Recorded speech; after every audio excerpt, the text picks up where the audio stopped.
Queridos hermanos, tomando de nuevo las perfecciones de Dios, los atributos de Dios, quiero llamar vuestra atención a una de sus maravillosas y admirables perfecciones, que es el amor. Y para eso os invito a la lectura de un versículo, solamente un texto de la carta primera de Juan, capítulo 4 y versículo 16. Leo en la palabra del Señor y dice así: y nosotros hemos conocido y creído el amor que Dios tiene para con nosotros. Dios es amor. Y el que permanece en amor, permanece en Dios. Si hay alguna característica propia y al mismo tiempo lamentable del mundo de hoy, es la ausencia, la carencia de amor. El amor es algo que muchos procuran, que muchos desean, pero pocos experimentan. El amor es desinteresado. Y en el tiempo de hoy, en el contexto de hoy, este amor desinteresado, desprendido, que busca al otro para darse, para ayudarlo, se ha convertido en el peor de los amores, en la experiencia personal de muchos, el amor propio. Frente al amor propio que busca lo suyo, tengo el gran contraste del amor de Dios, que no busca lo suyo, sino que se da a sí mismo para alcanzarnos a nosotros. Tres cosas quiero mencionaros en relación con el amor de Dios. En primer lugar, hablar un momento acerca de la perfección. ¿Qué es el amor de Dios? En segundo lugar, quiero llamar vuestra atención a la evidencia de ese amor. Cómo aprecio, cómo descubro, cómo veo que es una realidad el amor de Dios. Y finalmente, aplicar toda esa reflexión desde la Biblia a mi vida personal, a la vuestra también, para que todos sepamos hoy qué cosa es la que Dios demanda para nosotros en relación con su amor, o a través de su amor, o en la consideración del amor de Dios. Primeramente, pues, la perfección. La Biblia enseña muchas cosas acerca de la esencia de Dios. Hemos estado considerando algunos atributos de la esencia que son perfecciones incomunicables. Dios es omnipotente, omnipresente, omnisciente, nadie más que Él puede serlo. Y hemos hablado también de perfecciones comunicables. Las primeras corresponden a la esencia de la vida de Dios, las segundas corresponden a la naturaleza. La naturaleza de Dios se revela, se manifiesta, conocemos cómo es la naturaleza de Dios mediante esas perfecciones, esos atributos que Dios tiene en grado infinito y que comunica al hombre en grado limitado. De manera que cuando voy a la naturaleza de Dios y descubro ciertas perfecciones, admirables perfecciones todas ellas, descubro también la perfección de su amor. Juan tiene tres definiciones brevísimas acerca de Dios. En primer lugar, Juan dice: Dios es espíritu. Juan capítulo 4, versículo 34. Está diciéndonos Juan que el Dios de la Biblia, a quien nosotros adoramos, en quien creemos, no es un espíritu limitado como el espíritu de un ángel, es el espíritu absoluto, infinito y supremo. Dios es espíritu. Juan dice también en la carta primera, en el capítulo 1 y en el versículo 5, Dios es luz. Por tanto, Dios es lo opuesto a las tinieblas. Las tinieblas en la Biblia están vinculadas al mundo del pecado, al mundo de la muerte, y en Dios no hay tinieblas, porque Dios es luz en sí mismo. En tercer lugar, Juan dice, y es el versículo que leímos esta mañana, Juan dice: Dios es amor. No un amor limitado, sino un amor infinito. Y cuando yo pregunto qué es el amor, tengo que entender que el amor es algo mucho más elevado que la bondad. Dios es bueno sin duda ninguna, pero Dios es amor. La diferencia está en esto.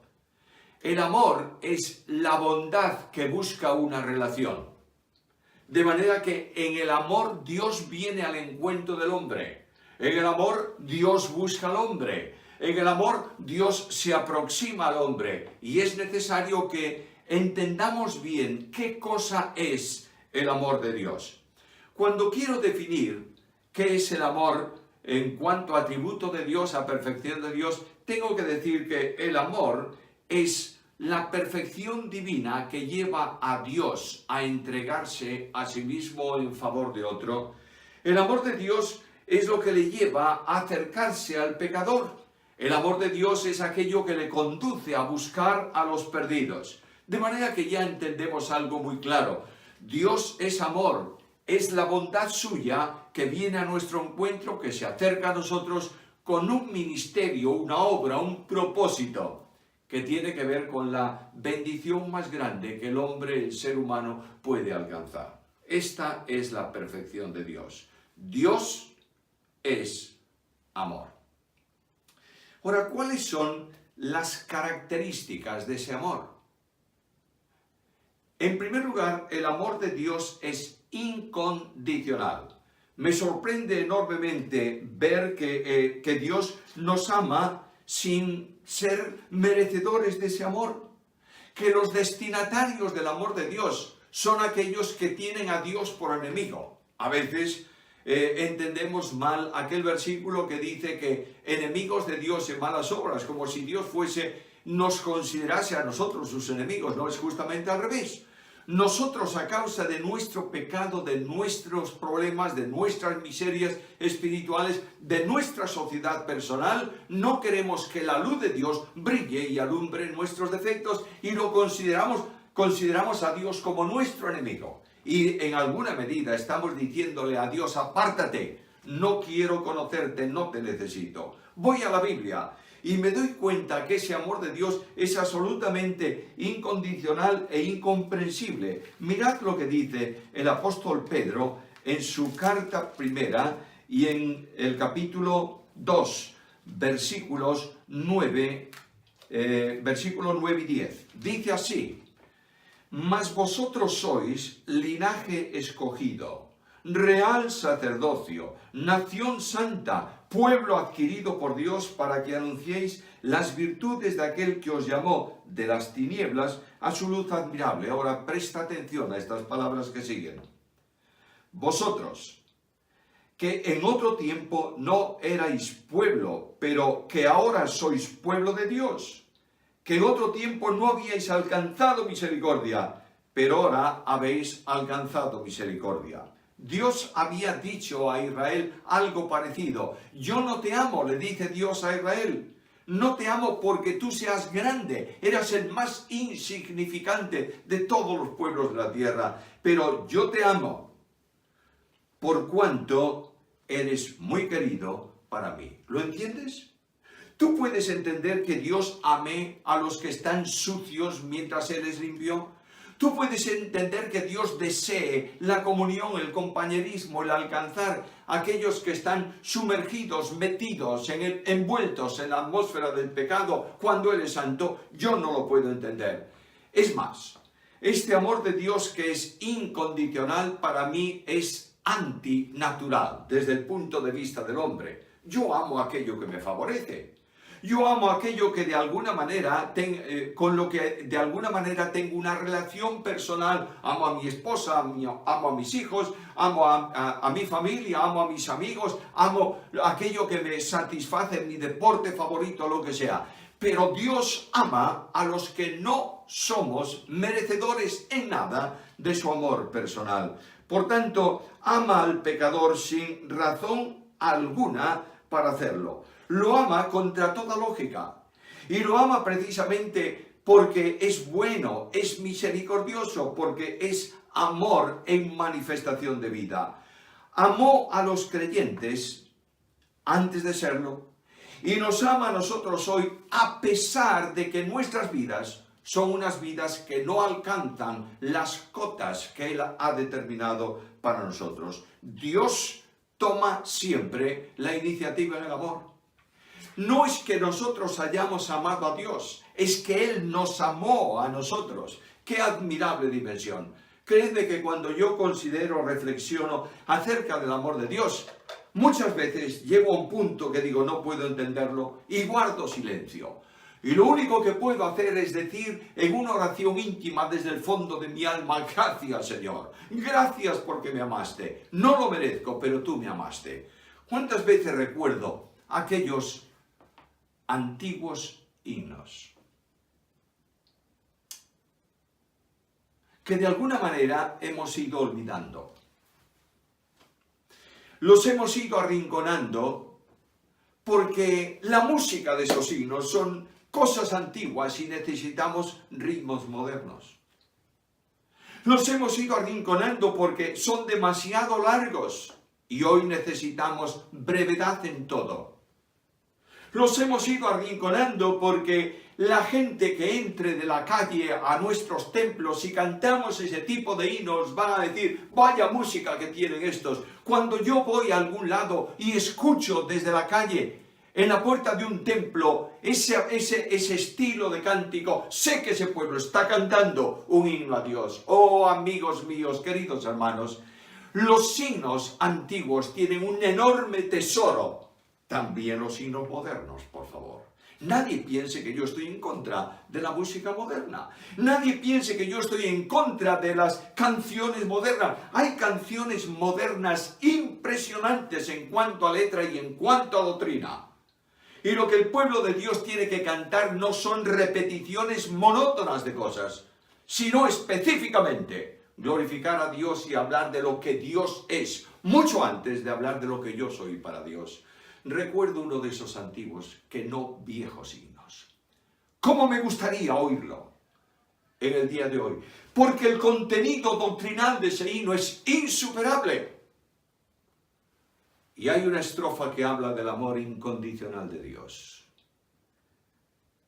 Y que dice de esta manera: te hallé y seguí. Señor, mi amor te di, mas solo fue en respuesta a tanto amor, pues desde antiguo mi alma estaba en ti. Siempre me amaste así. ¡Qué bendición! El eterno Dios, desde mucho antes de la creación, nos amó con un amor eterno y con un amor inmutable. Ahora, el amor de Dios, además, es un amor soberano. La soberanía de Dios actúa en las acciones de Dios. Y el Dios de la Biblia, en soberanía, determinó salvar al pecador. Escúchalo bien, por favor. Querido amigo y querido hermano, recuerda esto. Si eres creyente, recuerda esto. Dios determinó, estableció en soberanía la salvación del hombre. Antes de que el mundo fuese creado, Dios decidió salvar al pecador y vino al encuentro del hombre y realizó la obra redentora porque Él nos amó entrañablemente. Y escucha lo que dice la Biblia acerca de esa acción del amor de Dios que lleva a amar al pecador. En amor, habiéndonos predestinado para ser hijos suyos por medio de Jesucristo. Oye la última frase del versículo de Pablo: según el puro afecto de su voluntad. Efesios capítulo 1, versículo 5. No había nada en nosotros, pero era la voluntad de Dios amarnos. Por tanto, el amor de Dios es un amor soberano. Oh, mis amigos y mis hermanos, el Dios del cristianismo de hoy es un Dios chiquito, que viene a favorecer al hombre de alguna manera porque el hombre es importante. O no es mi Dios ese. Mi Dios es soberano, sentado en su trono, adorado por los ángeles, glorificado por los serafines. Es el Dios que en soberanía me amó sin que yo lo mereciera. El amor de Dios es también infinito. No hay duda ninguna que si Dios es infinito, las perfecciones de Dios son también infinitas. Y mirad lo que dice la Escritura acerca de la grandiosidad de ese amor. Pero Dios, que es rico en misericordia, por su grande amor con que nos salvó. Efesios capítulo 2 y versículo 4. Es necesario un amor tan grande para amar a pecadores tan grandes como nosotros. Ese amor es un amor infinito de entrega incondicional y Cristo manifestó el amor de Dios en toda la dimensión. Escucha las palabras de Juan acerca del amor de Jesús. Como había amado a los suyos que estaban en el mundo, los amó hasta el final. Es decir, los amó hasta el extremo. Y este admirable Dios viene al encuentro del hombre, de manera que ese amor infinito e ilimitado se manifieste a favor de nosotros. Y yo me paro esta mañana y digo, Señor, ¿cómo es ese amor tuyo? Y voy a la Biblia y me dice, excede a todo conocimiento. Efesios capítulo 3 y versículo 19. El amor de Dios es eterno. Dios no arrancó, no inició, no produjo amor a nosotros según determinado momento de nuestra historia pasada o de nuestra preexistencia. El amor de Dios orientado hacia la salvación del pecador es eterno. Y el apóstol Pablo nos dice que nos salvó y llamó con llamamiento santo, no según nuestras acciones, nuestras obras, sino conforme a su propósito y a la gracia que nos fue dada en Cristo Jesús antes de los tiempos de los siglos. Segunda Timoteo capítulo 1 y versículo 9. Es precisamente ahí donde Dios expresa el amor eterno en un momento temporal del hombre. Pero voy a la profecía. Jeremías capítulo 31, versículo 3, y leo estas palabras. Con amor eterno te he amado. Por tanto te extendí mi misericordia. ¡Qué admirable maravilla! La cruz de Cristo, la obra salvadora, la entrega del crucificado ocupando mi lugar, Cristo sustituyéndome a mí, obedece a que Dios me ha amado desde la eternidad con un amor incomprensible, pero un amor infinito. Además de esto, el amor de Dios es también inmutable. Hemos tenido una reflexión, un estudio, una predicación, llámale como te parezca mejor. Hemos reflexionado, considerado un día acerca de la perfección de Dios, que es la inmutabilidad. Es decir, Dios no tiene mudanza, dice el texto de Santiago, ni sombra de variación. Es siempre así. Dios no cambia, Dios es inalterable y el amor de Dios no está sujeto a vicisitudes. Es verdad que muchas veces yo fallo, pero Él sigue amándome. Y cuando voy a la carta de Pablo a los Romanos en el capítulo 8, el apóstol Pablo se pregunta en aquel extraordinario pasaje, ¿quién nos separará del amor de Dios? ¿Quién? Y el amor de Dios, dice el apóstol Pablo, ama a los suyos, a pesar de lo que somos y contra toda lógica humana.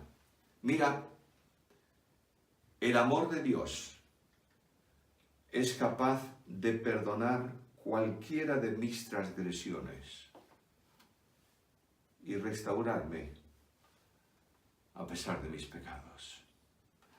No puedo entenderlo, pero cuando yo tropiezo y caigo en mi andadura, cuando transgredo la voluntad de Dios, cuando me opongo a su santidad con mi vida, cuando camino un camino que Él no ha marcado para mí, lo único que Dios me pide es que venga y confiese mi pecado.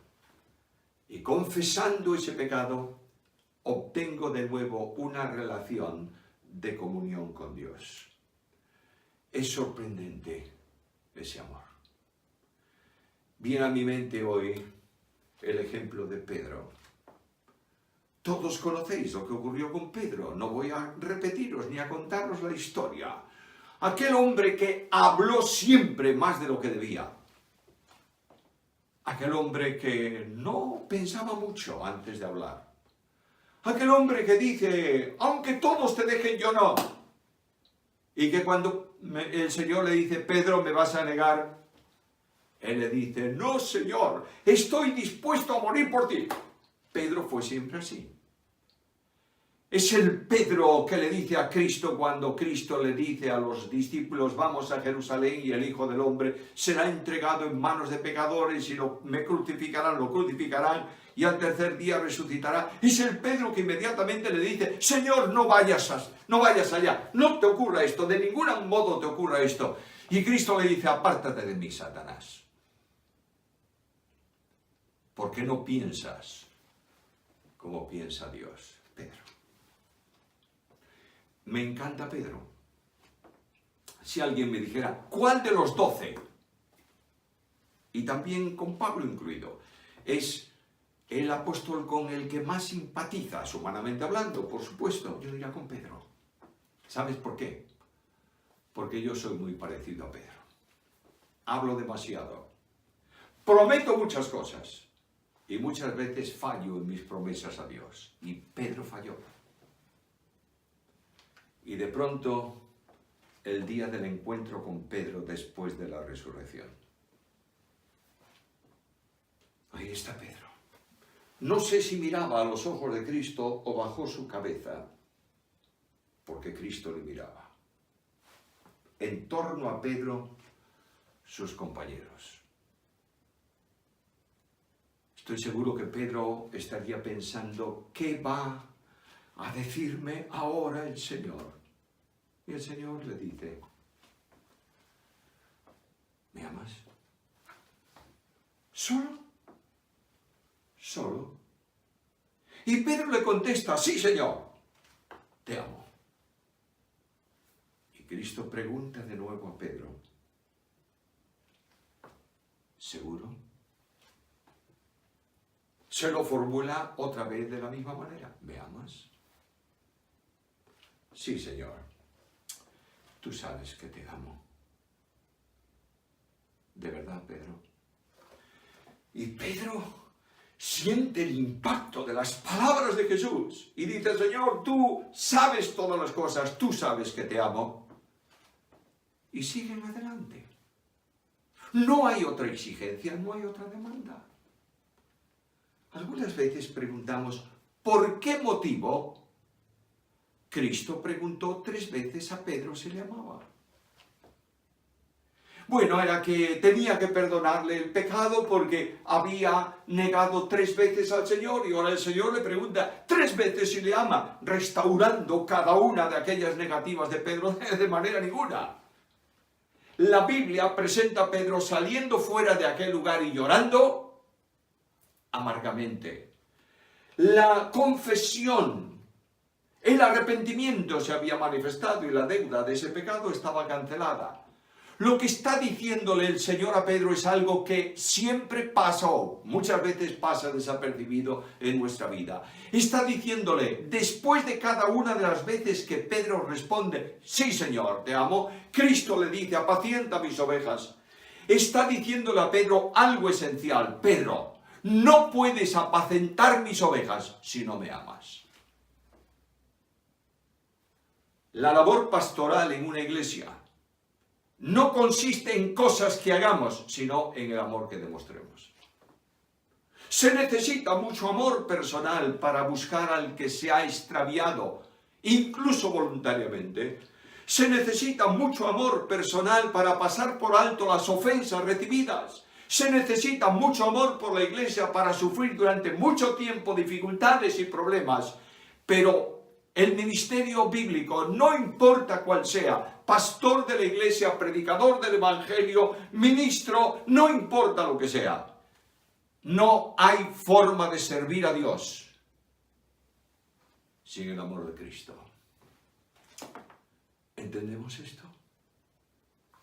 El amor de Dios es inmutable. Podría seguir dando características de ese amor. Creo que son suficientes. Y paso al segundo punto. El amor de Dios es esto que hemos visto, y mucho más, por supuesto. Pero ¿cuál es la evidencia que yo tengo de que eso es así?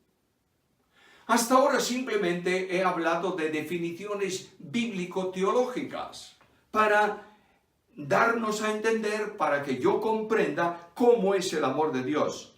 Pero el amor de Dios se evidencia en la exhibición directa de los dos grandes pilares en que descansa ese amor: la misericordia y la gracia. En razón a la misericordia, que es pasar la miseria de otro por tu corazón y actuar hacia él, porque tu corazón siente la miseria del otro. En razón a la misericordia, Dios viene a buscarnos, perdona nuestros pecados, tiene compasión de nosotros, nos llama al arrepentimiento, etcétera, etcétera. Pero el otro pilar es el pilar de la gracia. La gracia, dije al principio que el amor es la bondad que se da, que se entrega, que busca la comunión con otro, que busca la atención de otro. En razón de la gracia, Dios viene a nuestro encuentro personal. La gracia es el amor que obliga a Dios a descender al hombre, porque es precisamente en gracia en donde se sustenta, se elabora y se realiza el plan de salvación. Cuando Dios determinó salvar al hombre, respondió en la eternidad, antes de la creación, a tres grandes preguntas. Primero, ¿quién lo hará?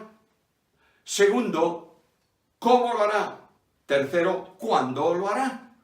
Y de pronto voy a un pasaje que conocemos muy bien de la carta primera de Pedro, capítulo 1, versículos 18 al 20, y responde a la pregunta de ¿quién lo hará y cómo lo hará? Y dice: sabiendo que habéis sido rescatados de vuestra vana manera de vivir, la cual recibisteis de vuestros padres, no con cosas corruptibles como oro o plata, sino con la sangre preciosa de Cristo, como de un cordero, ya destinado desde antes de la fundación del mundo. ¿Quién lo hará? El Hijo de Dios. ¿Cómo lo hará? Pagando con su sangre el precio de la redención. Y me pregunto también, bueno, ¿y cuándo lo hará? Y me voy a Gálatas capítulo 4, versículo 4, y encuentro la respuesta en la retrospectiva de Pablo en cuanto a la salvación. Y allí escucho estas palabras: cuando vino el cumplimiento del tiempo, Dios envió a su Hijo, nacido de mujer, nacido bajo la ley, para que redimiese a los que estábamos bajo la ley, a fin de que recibiésemos la adopción de hijos. Ahora nota algo importante: en todo el entorno que he mencionado, la gracia se destaca.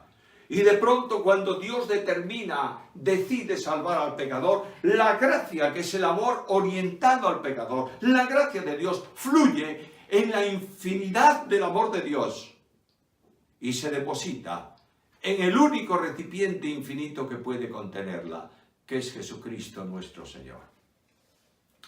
A lo largo de la historia de la humanidad, el único mediador entre Dios y los hombres va otorgando gracia para que los pecadores en el transcurso de los siglos vayan siendo salvos. No es que la salvación comienza después de la cruz. La salvación existió siempre. Y la única manera en que Dios salva al pecador, no importa en qué tiempo, no importa en qué dispensación, es precisamente por gracia, mediante la fe. El primer hombre salvado en la historia de la humanidad se salvó por gracia, mediante la fe. Y el último hombre que se salve antes de cielos nuevos y tierra nueva, se va a salvar por gracia, mediante la fe. El amor de Dios, por tanto, en la gracia suya, es un amor de entrega. Y la expresión suprema de la entrega de Dios la puedes encontrar descrita también por Juan. Escucha las palabras que tú sabes de memoria. Juan capítulo 3, versículo 16. Porque de tal manera amó Dios al mundo, que ha dado, ha regalado, ha entregado a su Hijo unigénito, para que todo aquel que en él cree no se pierda, mas tenga vida eterna. La manifestación suprema de esa gracia que viene al encuentro del hombre, del amor en acción de Dios para con el hombre, está reflejada por Juan en el capítulo 1 de su Evangelio, versículo 14. Y aquel verbo fue hecho carne y habitó entre nosotros. Mira qué maravilla. No podía Dios salvar al pecador desde la distancia del cielo. Tiene que venir al encuentro del pecador en la tierra. Y es más, para poder salvar al que está condenado a causa del pecado, tiene que morir ocupando su lugar. Y la única manera en que Dios pueda dar su vida de infinito valor es precisamente haciéndose hombre para morir por nosotros. El amor de Dios se manifiesta acercándose Déjame decirlo con una palabra que no es de la Real Academia de la Lengua, que no existe en el diccionario. Dios no se aproximó a nosotros en Cristo, se aproximó. Es decir, se hizo nuestro prójimo. Caminó nuestra andadura de miseria. Caminó nuestra andadura de hambres, caminó nuestra andadura de tentaciones, caminó nuestra andadura de problemas, caminó nuestra andadura de rechazo, lloró nuestras lágrimas y murió nuestra muerte. ¿Por qué? Porque Dios es amor. Y ahí tienes una evidencia notoria del amor de Dios. Algo más. Llamo tu atención a las dimensiones del amor de Dios. Efesios, capítulo 3. Versículos 14 al 19.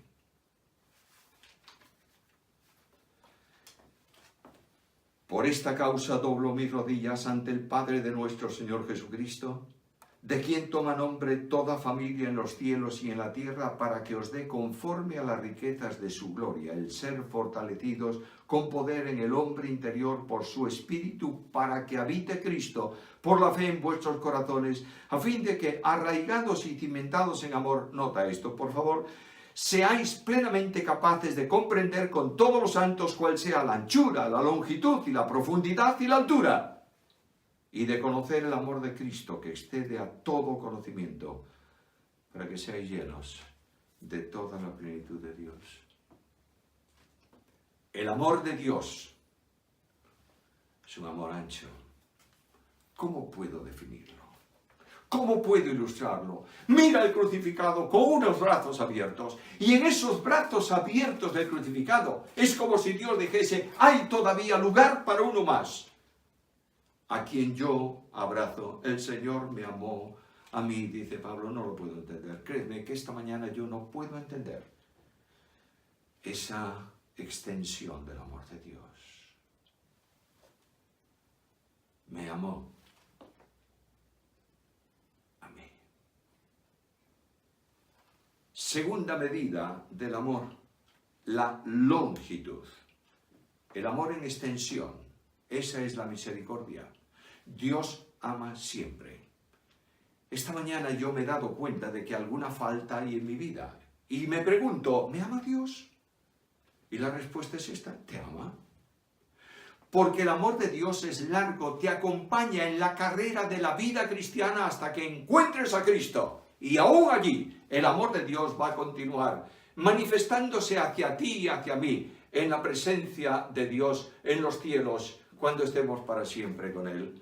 El amor de Dios es también profundo. Oh, mira un momento las palabras del apóstol Pablo en Efesios capítulo 4 y versículo 9, y dice que Él descendió a las partes más bajas de la tierra. Olvídate de esa extraña teología que dice que Cristo descendió a los infiernos o al lugar de los muertos o no sé a dónde.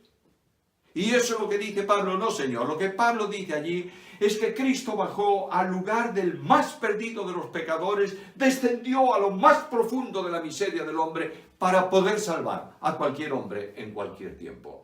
No habrá nadie nunca en el trono blanco de Dios, cuando los muertos comparezcan delante de Él, que pueda decir a Dios: no hiciste bastante para salvarme. Dios en Cristo ha descendido a las partes más bajas. La cruz del Calvario, el impacto del sufrimiento, el dolor del desamparo, la angustia de Getsemaní, todo eso es la profundidad del amor admirable de Dios acercándose a nosotros. Y Pablo dice: conoce también la altura. Y la altura es esa dimensión que te toma de la miseria y te traslada al cielo. Alguien dice: fantástico. Qué hermoso va a ser cuando el Señor un día me llame y vaya a su presencia para estar para siempre con Él. Para un poco. Escucha lo que dice Pablo escribiendo la carta a los Hebreos, capítulo 2, versículo 6. Y juntamente con Él nos resucitó. ¿Es un hecho pasado? Sí. ¿Somos resucitados espiritualmente de la muerte en el pecado? ¿Somos trasladados a la vida? Sí. Muy bien, escucha, sigue el versículo. Y juntamente con Él nos resucitó, y asimismo nos hizo sentar con Él en los lugares celestiales en Cristo. No estás lejos, estás en la altura máxima a la que el ser humano podría haber llegado. Redimido por la sangre de Cristo, Dios te permite el acceso a su presencia. Y el trono de justicia por el pecado se convierte para ti y para mí en un trono de misericordia. Debemos terminar. ¿Cuál es la consecuencia del amor de Dios? El amor de Dios en el creyente le capacita para amar. Romanos capítulo 5, versículo 5. El amor de Dios se ha derramado en nuestros corazones por el Espíritu Santo que nos fue dado. No amo yo a mi hermano con mi amor personal. Lo amo con el amor de Dios. Yo no puedo amar a mis enemigos porque es contrario a la lógica del hombre, pero los amo porque Dios me amó a mí cuando era enemigo suyo en malas obras, es decir, cuando yo lo tenía por mi enemigo, porque yo hacía malas obras. El amor de Dios viene al entorno de la iglesia para preguntarme a mí, en mi responsabilidad ministerial en la iglesia, ¿estás amando a tus hermanos? ¿Buscas lo mejor para ellos? ¿Estás actuando según tu propio interés personal?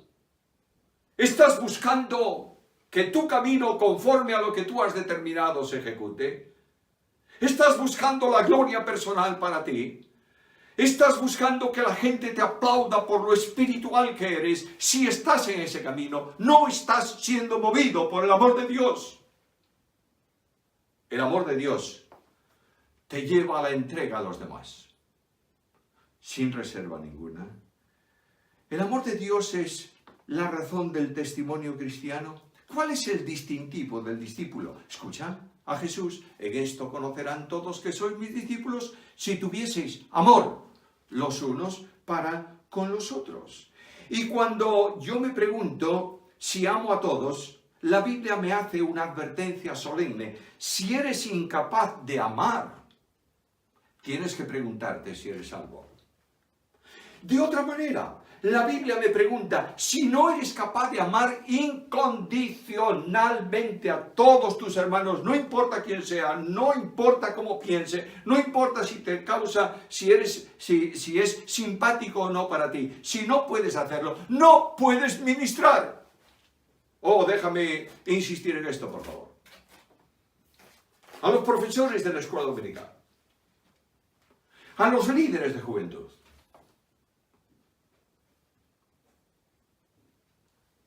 a los ujieres, a los que sirven en otras áreas. No puedes ministrar si no amas. El apóstol es muy claro. Si tengo todo y no tengo amor, vengo a ser como metal que resuena címbalo, o címbalo que resuena, metal que resuena címbalo. A ver, permitidme buscar el texto, se me fue. Vengo a ser como metal.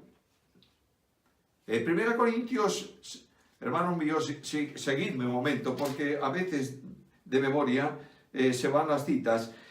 13, 1 Corintios 13, si yo hablara lenguas humanas y angélicas, si no tengo amor, vengo a ser como metal que resuena o címbalo que retiñe. ¿Sabes? Es muy sencillo entender lo que Pablo dice ahí. Dice, si tú estás ministrando sin amor, eres ruido que molesta a Dios y molesta a la iglesia. ¿Cuán apelante es esta perfección de Dios para mí? Me lleva a amar a los hermanos, me lleva a amar a los perdidos, me lleva a amar a la familia, desenvolverme con los míos en la esfera del amor y sobre todas las cosas, y con esto termino. El que ama no busca su propio bien, sino el del otro. Dios nos ha confinado durante este tiempo para que reflexionemos en el amor. Dios nos ha traído esta mañana a su presencia para que nos preguntemos si estamos verdaderamente amando o no. Si el amor de Dios no se manifiesta en tu vida y se hace vida en tu vida, no tienes estímulo ni motor alguno para servir al Señor. El apóstol Pablo dice, el amor de Cristo nos constriñe pensando esto, que si uno murió por todos, luego todos murieron y por todos murió, para que los que viven no vivan para sí, sino para aquel que murió y resucitó por ellos. Dos invitaciones con las que termino. Dios te amó de tal manera que envió a su Hijo para morir por ti. ¿Tienes a Cristo en tu vida? Cuando tú desprecias la obra de Jesucristo, cuando tú dices no tengo interés, yo no tengo necesidad de Cristo, estás rechazando la manifestación más gloriosa del amor infinito de Dios y estás despreciando la obra que Él hizo por ti en la cruz del Calvario. Y si tú sientes que necesitas tener a Cristo en tu vida, que necesitas que el amor suyo entre en tu experiencia personal y sentirte no solamente amado por salvación, sino por compañerismo de vida y por esperanza de gloria, yo te invito a que ahí donde tú estás, en el silencio de tu alma, digas al Señor, Señor Jesús, perdona mis pecados, gracias por tu amor, me rindo a ti. Si hay alguien que ha hecho esta decisión personal por Cristo, alguien que ha clamado al Señor por salvación, yo le pido que se ponga en contacto en las direcciones del canal de la iglesia para entrar en contacto con Él, dar gracias a Dios por su determinación y acompañarle en sus necesidades espirituales. Pero el llamado también es para ti, hermano mío, hermana mía.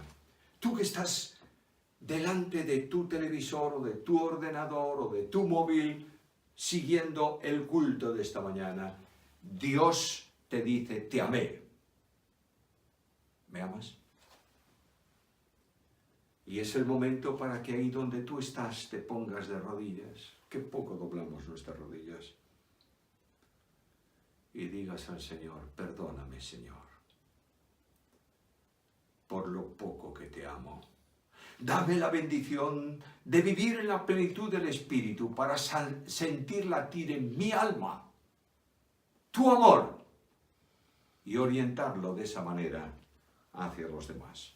Ayer mismo leía una curiosa historia de un hombre que iba con una señora en el coche, era un ministro, y le dijo a esta señora, un ministro religioso, y le dijo a la señora, ¿quiere usted orar antes de ponernos de viaje?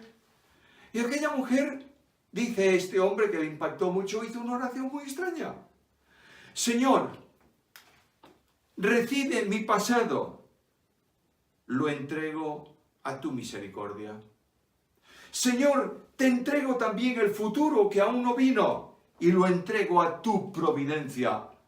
Pero tengo el presente en donde estoy viviendo y pido que el presente esté lleno de amor a ti. Para que estando lleno de tu amor, yo pueda con ese mismo amor amar a los demás. Dios me dice hoy, Dios es amor. Gloria a su nombre, por Cristo Jesús.